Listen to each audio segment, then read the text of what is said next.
Bonjour, bienvenue dans ce nouveau cours d'électricité 2. On est dans la partie 1 magnétostatique et nous allons...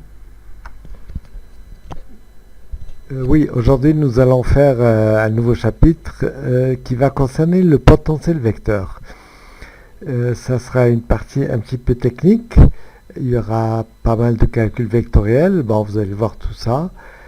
Et donc sans plus attendre, voilà, on va d'abord donner la définition de ce nouveau vecteur, qu'on appelle potentiel vecteur. Alors, d'abord je vous rappelle, dans le cas absolument général, où on a une distribution de courant J, ici dans un corps de volume tau,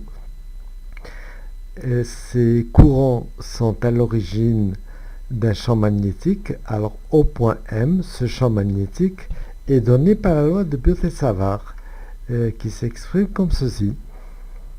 D'accord? Voilà, nous avons beaucoup utilisé en TD la forme pour un fil, pour un circuit filiforme, qui a la forme d'un fil. Mais dans le cas général d'une distribution volumique, c'est comme ça. Alors, ce qu'on va faire aujourd'hui, c'est que, en toute généralité, on va prendre cette expression qui est dans l'intégrale, J vectoriel U sur R2, et on va simplement la transformer en utilisant les calculs vectoriels. Alors, la première chose, c'est de remarquer que le vecteur U sur R2, c'est égal à moins gradient point M de la fonction 1 sur R. Oui, vous savez que la dérivée de 1 sur R, c'est moins 1 sur R2. Et si on regarde le gradient, il est porté par le vecteur unitaire U. C'est le vecteur qui va donc du point P ici vers le point M. D'accord? Alors retenons bien ça, parce que tout à l'heure, vous allez voir qu'on aura besoin du gradient au point P de 1 sur R. Bon, mais en tout cas, au point M, c'est ça. C'est un vecteur qui est dirigé de P vers M. Très bien. Et on va aussi, pour l'instant, on va simplement remplacer J vectoriel U sur R2. Donc vous voyez, je remplace la partie entre parenthèses, puis je fais sortir le moins, enfin j'enlève le moins en inversant les positions des deux vecteurs. Donc ça me donne gradient de 1 sur R, au point M, vectoriel, le vecteur J. Très bien. Alors maintenant, on va utiliser une relation mathématique qui est que le rotationnel de f fois a, f est une fonction scalaire quelconque, a est un champ de vecteur quelconque, et bien c'est donné par gradient f vectoriel a plus f fois le rotationnel de a. Alors si on applique ça à notre cas, où on avait, rappelez-vous, j vectoriel u sur r2, je vous le rappelle d'ailleurs ici, on avait trouvé que c'était gradient au point M de 1 sur R vectoriel J. D'accord, on a ça. Alors on va appliquer ceci en utilisant le fait que gradient f ici sera joué par 1 sur R. Et A, ça sera le vecteur J. D'accord? Donc je sors d'ici ce gradient. Ça sera donc le rotationnel de 1 sur R de J moins, parce que je fais passer ce terme dans le membre de gauche, moins la suite. Alors ça me donne ça. J vectoriel U, c'est donc rotationnel, comme je vous disais, au point M de 1 sur RJ, moins 1 sur R rotationnel au point M de J de P. Alors notez bien que cette quantité-là, elle est nulle. Alors comment on le sait? C'est que tout simplement J au point P, c'est quelque chose qui ne dépend pas du point M. C'est quelque chose qui dépend de P. Or, le rotationnel, je le calcule au point M. Ça va avec les dérivés des coordonnées, disons, par rapport au point M. Bon, donc pour le point M, JP, donc ça n'a rien à voir. Pour un point M fixé, on aura donc ce rotationnel qui va être égal à 0. Il va rester finalement que J vectoriel U sur R2, eh bien c'est le rotationnel de 1 sur R, J de P, rotationnel au point M. D'accord? Alors, je vous rappelle aussi, M c'était donné par ça, mu0 sur 4pi, c'est la loi de Biot-Savart, l'intégrale triple de J vectoriel U sur R2 d tout. Eh bien, J vectoriel U sur R2, on va la remplacer par cette ligne, et au final, c'était ça, rotationnel. Donc, je remplace tout simplement. Ça me donne mu0 sur 4pi, l'intégrale du rotationnel au point M de J de P sur R, d tout. Très bien. Or, c'est quoi ce rotationnel JP sur R? Bon, c'est ce qu'on va calculer à chaque cas. Mais par contre, ce qu'on peut dire ici en toute généralité, c'est la chose suivante. Comme tout à l'heure, regardez, ici le rotationnel, c'est au point M. Le rotationnel, vous savez, c'est les dérivés partiels. Et là-dedans, ça sera par rapport, ce qui va intervenir sont les coordonnées au point M. Ok. Par contre, cette intégrale-là, je suis en train d'intégrer sur le volume tau, c'est-à-dire les coordonnées qui interviennent ici, les coordonnées qui interviennent dans des taux, si vous voulez, c'est par rapport au point P. D'accord? Ça, l'intégrale, c'est par rapport au point P. Le rotationnel, c'est par rapport au point M. Donc, c'est des choses qui n'ont rigoureusement rien à voir. Hein, et on peut donc les permuter.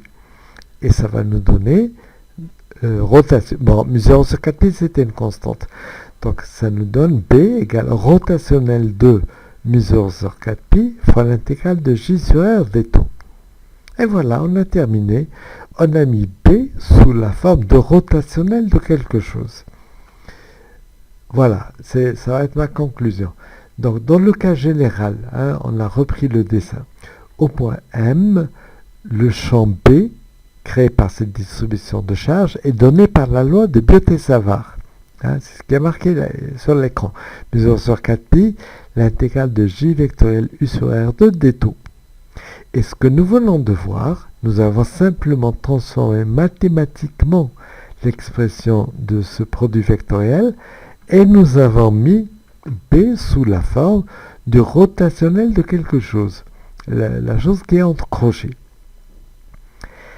Eh bien, cette chose entre crochets, on va la nommer grand A. On va poser grand A égale à mu0 sur 4pi l'intégrale triple de J au point P sur R, d tout. Et c'est ce qu'on appelle le potentiel vecteur associé au champ B. D'accord? On a donc B qui est égal à rotationnel de A. Ok? Et A et B sont l'un est relié à l'autre. Voilà, c'est ça le potentiel vecteur. Et en fait, on aura automatiquement divergence B égale 0. Vous vous rappelez, ça c'était une propriété intrinsèque au champ B. C'était valable absolument partout. Pourquoi ici je vois que à partir de la relation B égale rotationnel de A, je vois que nécessairement j'ai divergence B égale 0? Eh bien, c'est parce qu'on a une propriété mathématique qui est que quel que soit le vecteur x, la divergence du rotationnel de x, c'est égal à 0. Vous mettez x que vous voulez. Donc, si vous prenez ici pour champ A, vous allez avoir la divergence B, c'est rotationnel de A, donc vous allez avoir divergence rotationnelle de A, ben c'est nécessairement égal à 0. Voilà. Cette égalité-là, vous savez que c'est une équation importante qu'on appelle l'équation de Maxwell. Bon, alors, tout ceci doit vous rappeler ce qu'on avait vu en électrostatique. On va faire une analogie. L'électrostatique, on a un point M, on avait un champ électrique E et un potentiel V.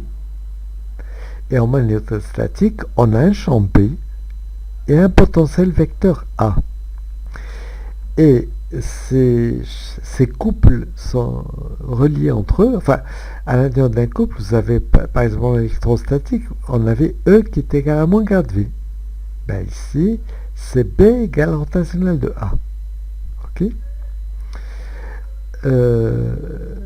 La, en électrostatique, le fait que E égale moins gradient V, ça a entraîné automatiquement que rotationnel de E égale 0, parce que le rotationnel du gradient de n'importe quelle fonction, c'était égal à 0. Voilà. Et ce qu'on vient de voir ici, ça entraîne automatiquement que divergence B égale 0, parce que la divergence du rotationnel de n'importe quel vecteur est nulle. D'accord? Voilà. Autre chose, oui, j'en profite juste pour rappeler qu'en électrostatique, on avait la divergence de E qui était égale à ρ sur epsilon 0, ça c'était le théorème de Gauss, et qu'en magnétostatique, c'est le rotationnel de B qui est égal à mu 0 j. Et ça, c'est le théorème d'Ampère. Ok? Donc, le rotationnel de E est toujours nul, alors que le rotationnel de B, en un point, est égal à mu 0 fois la densité de courant J. La divergence de B est toujours nulle, alors que la divergence de E, c'est égal à la ρ sur epsilon 0, la densité de charge sur epsilon 0. Ici, ces quatre égalités représentent les quatre équations de Maxwell, mais pas dans le cas général. En fait, divergence B égale 0 est toujours vraie. Divergence E égale ρ sur epsilon 0 est toujours vraie. Je veux dire, même si vous n'êtes pas en électrostatique, même si les phénomènes dépendent du temps, eh bien, divergence de E de t, si vous voulez, égale à ρ de t sur epsilon 0. Ce sera toujours vrai. Par contre, les deux autres relations concernant le rotationnel ne sont pas complètes ici et ne sont vraies que lorsque les phénomènes sont indépendants du temps. Lorsque les phénomènes dépendront du temps, on verra ça un peu plus tard dans l'année, ce rotationnel de E ne sera pas égal à 0, mais ça sera moins la dérivée du champ magnétique par rapport au temps. Ici aussi, il faudra ajouter un terme, c'est-à-dire qu'actuellement, on va dire que ce sont les courants qui sont à l'origine d'un champ B, mais on verra qu'il y a un autre terme qui a à voir avec la variation dans le temps du champ électrique. Lorsque un champ électrique varie avec le temps, eh bien cela engendre un champ magnétique. Bon, pour l'instant, ce n'est pas le cas. Donc voici dans ce tableau les équations fondamentales qui sont réunies ici. Voilà. Alors remarque, concernant le flux du champ magnétique, ce qu'on appelle plus simplement le flux magnétique. Donc le flux magnétique à travers une surface qui s'appuie sur un contour fermé, vous voyez le contour fermé, je l'appelle C, si vous avez un contour. Alors ce contour-là vous définit une infinité de surfaces. Vous avez la surface plane qui est ici. Vous avez toutes les surfaces, les calottes là, les chapeaux. Enfin, c'est comme une marmite. Vous avez le contour et vous avez le chapeau de la marmite. Donc si on regarde le flux à travers cette surface, eh bien par définition il vaut ceci. L'intégrale double de B scalaire ds. Mais B, c'est rotationnel de A. Je remplace. Ça fait l'intégrale rotationnelle de A. Et ça me rappelle en maths ce qu'on appelle la formule de Stokes. Vous vous rappelez? C'est que l'intégrale double sur une surface d'un rotationnel d'un vecteur, eh bien, c'est égal à la circulation de ce vecteur sur le contour fermé sur lequel s'appuie cette surface. Voilà, on va utiliser le terme de Stokes et on trouve que ce flux-là va être égal à la circulation. Non, ici c'est pas sur C, c'est pas sur S, c'est sur C, donc il y a une erreur. De A scalaire dl. Est-ce qu'on peut transformer ça? Ici, en fait, c'est C, hein? C'est un C.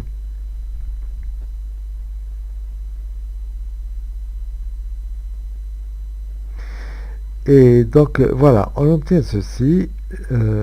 circulation de A. Très bien. Voilà.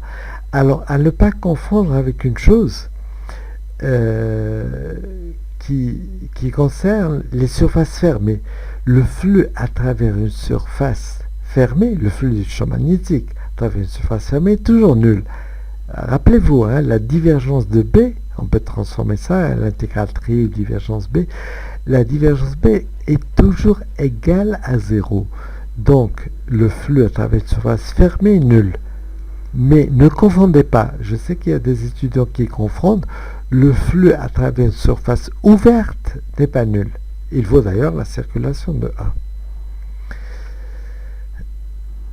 Bien, alors ensuite, on va parler de l'invariance de jauge. Oui, pour un champ magnétique B, vous savez que le champ A est donné par la relation B égale rotationnelle de A. Mais A n'est pas donné de façon unique par cette relation. Si vous considérez par exemple un vecteur A' tel que A' égale A plus gradient F, et que vous regardez le rotationnel de A', eh bien, c'est donc le rotationnel de A plus grade F, le rotationnel d'une somme de vecteurs, c'est la somme des rotationnels, voilà. Or, le rotationnel du gradient de n'importe quelle fonction, c'est égal à 0. Donc, on trouve que A' et A ont le même rotationnel, c'est-à-dire qu'ils sont associés au même champ électrique, au même champ magnétique, pardon, au même champ magnétique. Eh bien, c'est ce qu'on appelle une invariance de jauge. Et là, il y a plusieurs choix de jauge. On peut fixer des conditions supplémentaires sur A puisqu'on a la liberté de le faire. Donc on va le faire. Selon les cas, hein, quand on a des calculs, on va fixer une condition sur A pour simplifier les choses. Par exemple, un choix de jauge qui est très connu, c'est ce qu'on appelle la jauge de Coulomb, et qui est que divergence A égale 0. Bon, on en reparlera lorsqu'on étudiera les ondes électromagnétiques. Un autre choix de jauge, c'est ce qu'on appelle la jauge de Lorentz. Bon, ça concerne à la fois A et le potentiel V. Plus exactement, la variation avec le temps du potentiel V. Mais bon, je ne vous la donne pas, on en reparlera si jamais ça se présente. Mais en tout cas, retenez simplement que lorsqu'on fait des calculs, on veut les simplifier et on a cette possibilité. On a une condition supplémentaire qu'on peut apporter à A. Alors ça vous rappelle peut-être dans une moindre mesure, mais ça vous rappelle ce qu'on avait rencontré en électrostatique. La relation également gradient V faisait que V n'était pas défini de façon unique, mais que V était défini, le potentiel V était défini à une constante près. Vous vous rappelez? Et on avait fixé en général le potentiel V égale 0 à l'infini, lorsqu'il n'y avait pas de charge. D'accord? C'est bon, voilà. Donc à chaque fois, on fait les choses qui simplifient au maximum les choses. Et alors maintenant, ce que nous avons là, oui, j'aimerais vous parler du cas d'un courant filiforme. Regardez, on va peut-être le présenter sous cette forme.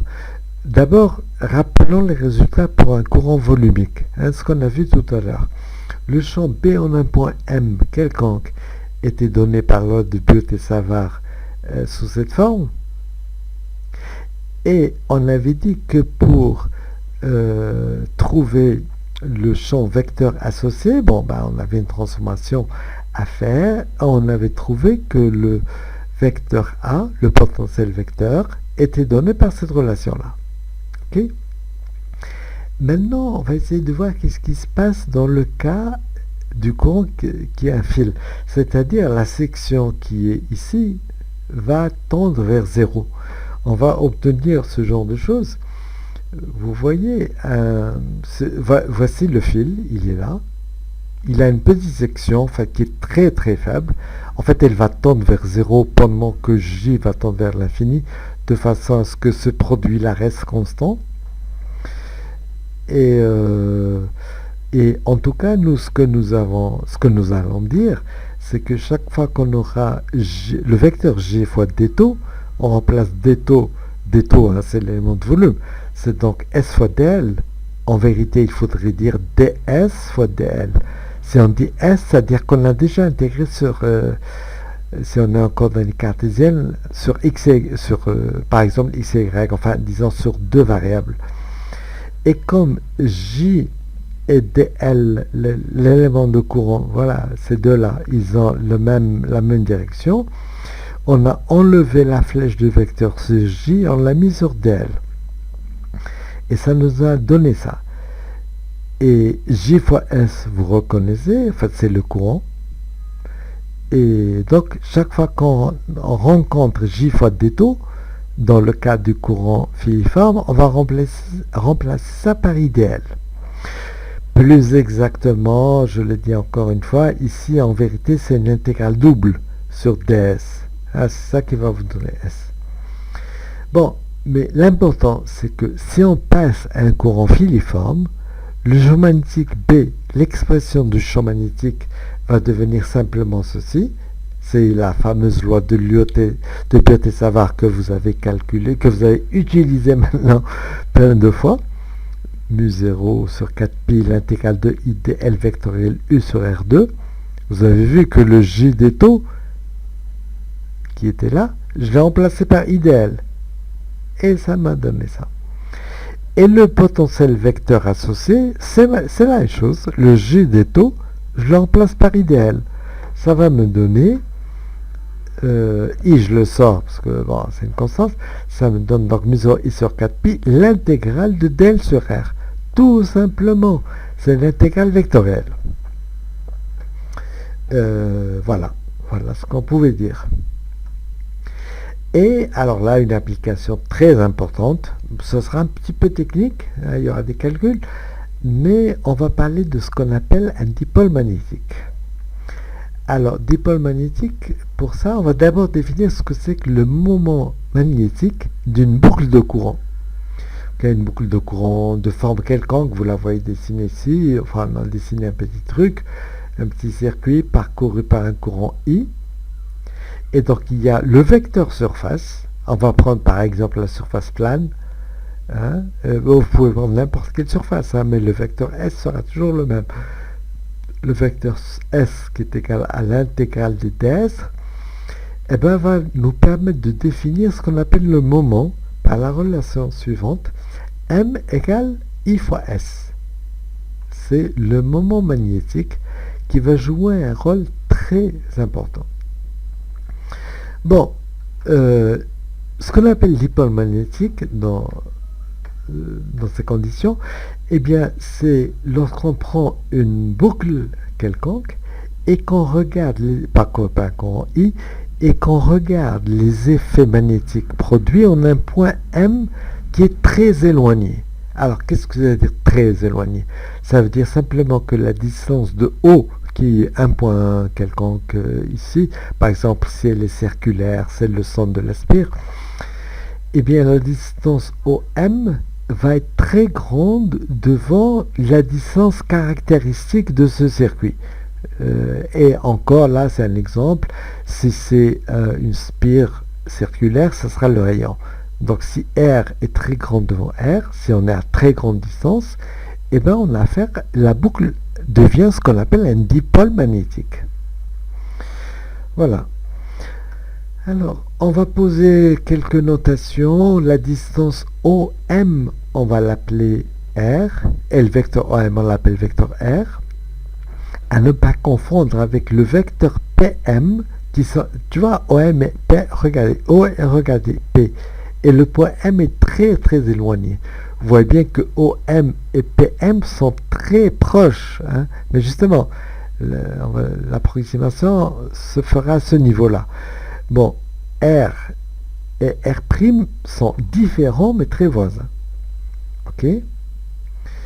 Alors, pour continuer, je rappelle simplement l'expression du potentiel vecteur créé par ce circuit filiforme. Dans le cas général, c'était ceci, hein, c'est ce qu'on vient de voir.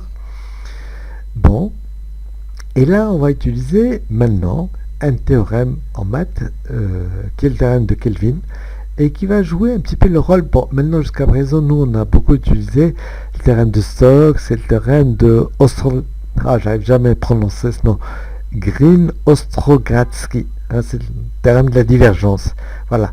Mais il y a un autre théorème qui est le théorème de Kelvin et qui nous dit que lorsqu'on a une boucle fermée, l'intégrale d'une fonction f quelconque de L, l'intégrale vectorielle, eh bien, est égale à l'intégrale double de ds vectoriel gradient de f. Okay. Attention, ce n'est pas la circulation d'un vecteur A. F n'est pas un vecteur, c'est une fonction scalaire. Et donc, si c'était un vecteur, on aurait le théorème de Stokes. Mais là, c'est une fonction scalaire, on a le théorème de Kelvin.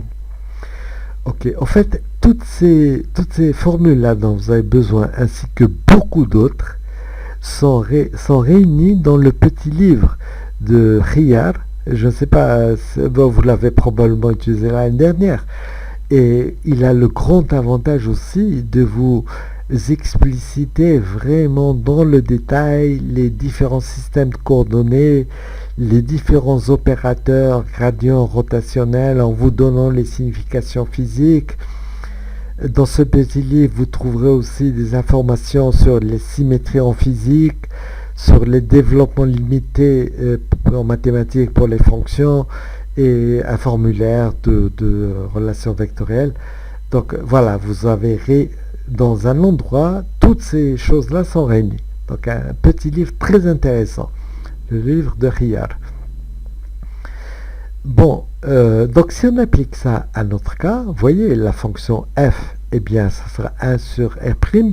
Vous notez bien que c'est r' qui apparaît ici, ce n'est pas r, parce que c'est la distance du point P au point M. Hein, c'est bien R'. Donc, si je l'applique pour la fonction f égale 1 sur R', eh bien, j'obtiens ceci, tout simplement, que la circulation, enfin, l'intégrale dl sur R' égale l'intégrale de ds vectoriel gradient au point P de 1 sur R'. Alors, je dis bien au point P, ce n'est pas un point M, attention.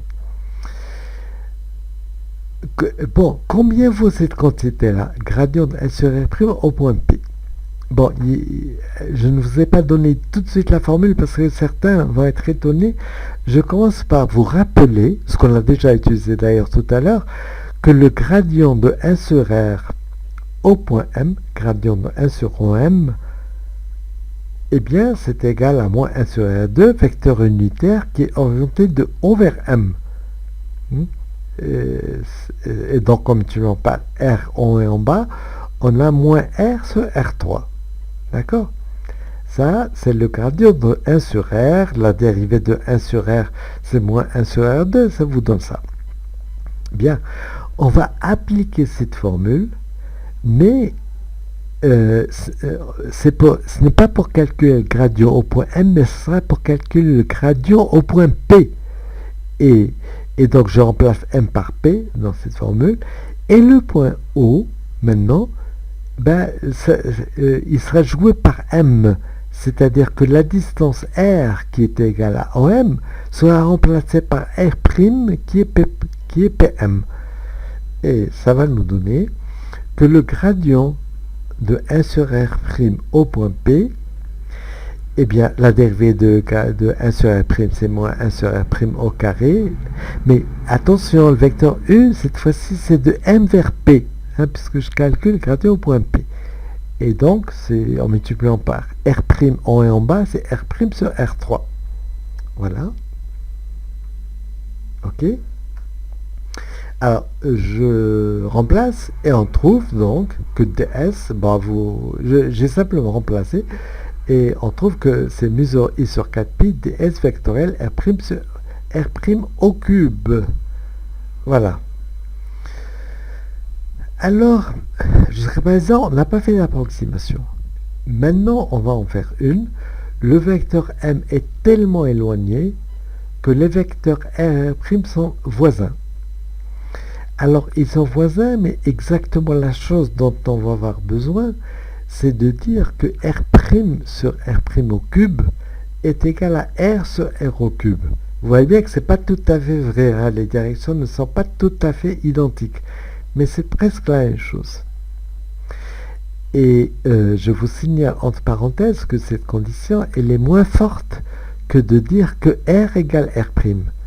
Si j'avais remplacé par R égale R' directement, vous verriez sans peine, hein, vous pourrez le regarder, à partir directement de la formule de départ, vous aurez trouvé un potentiel vecteur qui est égal à 0. Donc on aurait absolument tout perdu. Non, on fait une approximation un peu moins grossière, c'est donc celle-ci. Et vous voyez, je vais simplement remplacer R' sur R' au cube par R sur R au cube. Ok? Ça va me donner ceci, de S vectoriel R sur R au cube. Mais en fait, lorsqu'on intègre sur S, c'est le point P qui est en train de se déplacer sur le contour, n'est-ce pas? Et donc R sur R au cube, c'est quelque chose qui est constant, hein, ça n'a rien à voir. Donc je peux le sortir de l'intégrale. Et pour mieux vous faire voir comment le sort l'intégrale, on l'écrit comme ceci. Vous voyez, l'intégrale sur S de ds, on la met en parenthèse. Ok?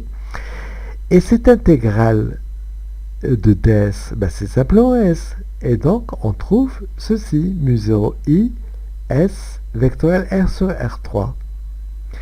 Et dans l'énoncé, on m'a dit de poser que I fois S égale le moment magnétique. Et ça me donne donc que le potentiel vecteur, dans le cas, je n'ai fait, vous voyez, absolument, je ne connais rien de la forme exacte de la boucle. Elle peut être n'importe comment. Mais si je m'éloigne suffisamment, eh bien, le potentiel vecteur est donné par cette relation-là. mu0 sur 4pi m R sur R3, vectoriel R sur R3. Alors, le fait que ça ne dépend pas de la forme précise, ça me paraît raisonnable, parce que si je suis en un point M très éloigné, ici, ben vous voyez, on est tellement éloigné qu'on n'arrive pas à distinguer la forme précise. Ça me paraît normal. Et ce qui va importer, c'est la valeur du courant I multiplié par la surface engendrée, mais vectoriellement, hein, si je pointe, si je tourne ici le circuit, le résultat sera différent. Voici le potentiel A, il est donné par cette relation dans le cas général. Alors en TD, on va retrouver cette formule, mais sans passer par ce calcul général, mais en prenant une forme spécifique là, spéciale, au lieu de prendre une forme quelconque, on va prendre une forme rectangulaire et on va y aller vraiment à la main. On va faire ça très précisément. Chaque côté, on va calculer l'intégrale sur chaque côté et ça va me donner ce même résultat-là. Bon, qu'est-ce que nous avons d'autre? Oui, peut-être qu'on va changer légèrement simplement l'écriture, parce que regardez, si je prends pour axe Z, comme j'ai fait sur cette figure, je choisis l'axe Z comme étant celui du moment, c'est-à-dire celui de S. Vous voyez que l'angle que fait OZ avec OM, c'est θ, c'est la coordonnée sphérique de M, deuxième coordonnée sphérique de M. Et donc si je remplace ici M, ce sera M porté par EZ, et R, ce sera R porté par ER. Et donc je vais avoir le produit vectoriel EZ vectoriel ER. Bon, faut le voir de n'importe quelle façon. Bon, par exemple, moi je dis, c'est ça, le module de ce produit vectoriel. C'est module de EZ, c'est 1, fois module de ER, c'est 1, fois sinus de l'angle entre les deux, θ. Donc sinus θ, c'est pour ça qu'il y a sinus θ. Et c'est porté par le vecteur qui est perpendiculaire aux deux, eh ben c'est le vecteur phi. Voilà. C'est le vecteur phi. Alors continuons. Ici, voilà, j'ai l'expression générale. Oui, c'est une forme qui est particulièrement intéressante. C'est pour ça que nous avons encadré plutôt celle-là. Parce que, regardez, dans la base sphérique, le vecteur A, il a trois composantes. AR, Aθ, Aφ. AR, indice R, et A indice θ, ils sont nuls, puisque le vecteur est porté par E phi. Et donc, ce vecteur-là a une seule composante, ce qui va être très intéressant pour déterminer le champ magnétique B. D'accord? Alors que comme ça, il aurait fallu que je fasse le produit vectoriel, ce que les gens font, hein, on peut le faire, bien sûr. On peut faire le produit vectoriel dans un système cartésien ou ce que vous voulez. C'est très faisable. Hein. Mais nous, on va passer aux coordonnées sphériques. Et plus tard, d'ailleurs, on pourra revenir une fois qu'on aura trouvé B par cette façon très rapide, vous allez voir, on pourra transformer l'expression finale obtenue pour retomber sur les coordonnées cartésiennes si on en a besoin. Pour trouver B à partir de A, eh ben, on utilise la relation B égale rotationnelle de A, n'est-ce pas? B égale rotationnelle, voilà. Alors, quelle est l'expression du rotationnel en coordonnées sphériques? Eh bien, on va me le rappeler, voilà, dans cette image, vous avez BR, Bθ et Bφ qui sont donnés par les choses que vous voyez sur l'écran. Vous avez les dérivées partielles des coordonnées de A. Ok? Mais comme ici, vous avez AR, comme je vous disais, qui est égal à 0, Aθ qui est égal à 0, et qu'il n'y a que Aφ qui n'est pas nul, les choses vont vraiment se simplifier. D'abord, vous avez toute cette composante qui est directement nulle. Bφ égale 0. Ça en est tranquille. Bon, pour BR, vous voyez, à l'intérieur du crochet, ce terme-là va être nul, puisque Aθ est nul. D'accord? Donc, vous n'avez que ça. Et là, vous avez la dérivée par rapport à θ de sinus θ fois ceci. Donc, vous allez avoir l'intégrale, la dérivée par rapport à θ de sinus carré θ. Vous sortez tout ce qui est constant, et la dérivée de sinus carré θ, ça va vous donner 2 sinus θ cosinus θ. Les sinus θ vont se simplifier, il y a un R qui va se simplifier, enfin bon, vous faites les calculs, et on va trouver un certain résultat. Je vais vous montrer juste après. Mais pour Bθ, c'est en fait le même genre de choses. Il y a ce terme-là, tout ça qui va être nul. Il va rester la dérivée par rapport à R de R fois Aφ. N'oubliez pas le signe moins. Alors, si vous faites cette dérivée, c'est hyper simple, et vous trouvez finalement que le champ B a ça pour composante Bφ est égal à 0. C'est-à-dire que si je représente ça, si je le représente sur un schéma, vous voyez que le champ B, puisque Bφ égale 0, il est dans le plan défini par ER et Eθ. D'accord? Or, ce plan-là, c'est un plan d'antisymétrie. Vous voyez? Enfin, c'est un plan d'antisymétrie lorsqu'il s'agit des spires. Bon, ça je l'ai ajouté, bon, c'était le cas pour une spire. C'était un plan d'antisymétrie. Et dans ce cas-là, le champ B appartient à ce plan-là. Et c'est pour ça que vous avez BR et Bθ. On peut l'écrire vectoriellement, hein, puisque j'ai ceci porté par ER plus cela porté par Eθ. Ça doit me donner ceci. Mesure M sur 4 pi R2, 2 cosinus θ ER plus sinus θ Eθ. Alors, ceux qui ont une bonne mémoire et qui se rappelleront peut-être que ces choses rappellent beaucoup ce qu'on avait vu en électrostatique, c'était vraiment les mêmes formes. Bon, mais là, on travaille encore dans les polaires, et c'était la même genre de choses. M était remplacé par M, c'est le moment magnétique, c'était remplacé par le moment dipolaire, et on avait fait des approximations, tout ça. Entre parenthèses, je vous dis, c'est très bien pour vous de vous rappeler ce qu'on avait fait en électrostatique. Dans un type brouillon, vous reprenez un dipôle, vous savez, deux charges ponctuelles, moins Q et plus Q, et vous regardez le potentiel créé en un point M très éloigné. Ça, c'est très intéressant à faire. Vous en déduisez ensuite le champ électrique. Bon, alors nous avons ça. ce qu'on peut dire, oui, on peut ajouter une chose. C'est aussi intéressant à dire, si vous regardez ce plan ER, Eθ, il est défini par une certaine valeur de phi, phi égale phi 0, je crois qu'on l'appelle le plan azimutal. Bon, en tout cas, dans ce plan-là, vous avez, prenez soin de bien le voir, que tous ces vecteurs-là sont dans le même plan. Vous avez EZ, vous avez ER, bon, deux vecteurs sont toujours dans un plan, mais vous avez euro qui est dans le même plan. Euro, c'est en fait c'est le prolongement, ça c'est euro. Que vous allez retrouver ici, euro. Eθ qui est ici, ou la moins Eθ, tout ça c'est dans le même plan. Donc vous pouvez exprimer EZ en fonction de je sais pas moi, par exemple ER et Eθ. Par exemple, on le voit très bien ici, hein. Ça sera EZ égale cosinus θ ER moins sinus θ Eθ. Bon, par exemple, vous pouvez faire plein de choses comme ça. Et eh ben il y a, je pensais qu'il y avait un truc.